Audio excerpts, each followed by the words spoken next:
In this video, we look at academic writing style. Academic writing is a formal, serious form of writing, and there are some important conventions to follow. In this video, I will introduce you to some of the basic rules and expressions to avoid. First, let's consider the tone of the writing. In formal writing, you should not use casual or rude expressions. Slang, obscene or abusive language should not be used unless they illustrate a specific point within your research. In a paper about youth cultures, for example, you might want to give examples of youth slang. But in the body of a normal academic essay, slang, obscenity, and abuse are completely inappropriate. Furthermore, the tone of your essay should always be respectful.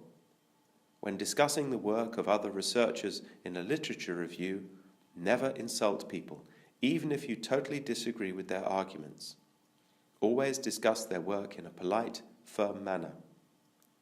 The tone of your essay is also affected by the use of punctuation. In academic writing, it is best to avoid abbreviated forms using apostrophes. For example, instead of don't, use do not. Instead of won't, use will not. You should also avoid punctuation that adds emotions into your writing. Emoticons, such as the smiley, are completely inappropriate. Even exclamation marks at the end of sentences should be avoided. An exclamation mark in formal writing can contain a very strong nuance of surprise, criticism, or sarcasm. Let's now consider the voice used in your essay. Every academic essay is written by an individual or group of researchers, but the basic principle of academic writing is that it is calm, objective analysis based on a set of evidence. So, the emotions, personality, or opinions of the researchers should be concealed. Personal sentiments introduced by expressions such as "I think that" or "in my opinion" should be avoided. Instead, impersonal expressions such as "it can be concluded that" are more appropriate.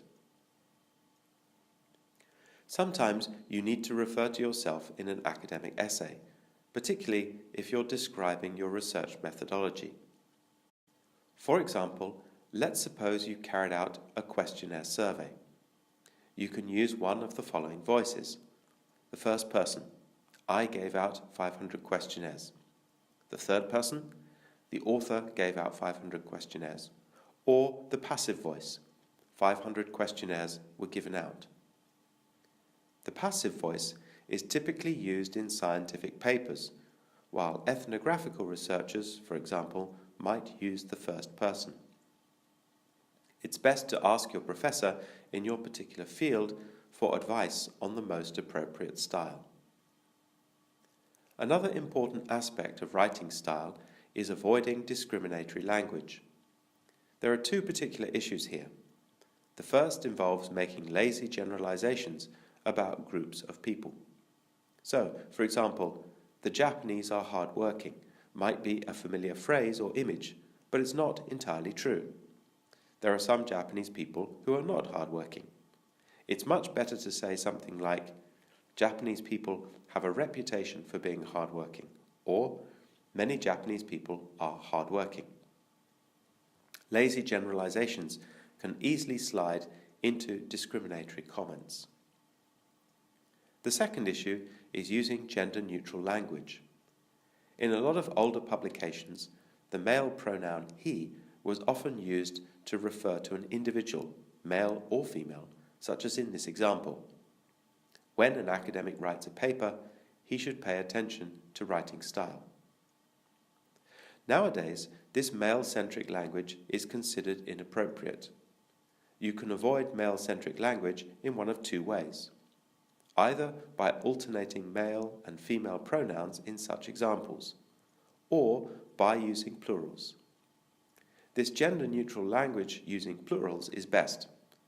When academics write papers, they should pay attention to writing style. Finally, Do not think that good academic writing style means long, complicated sentences. Sometimes long sentences are needed to express complex ideas. But as much as possible, keep your sentences short, clear, and to the point.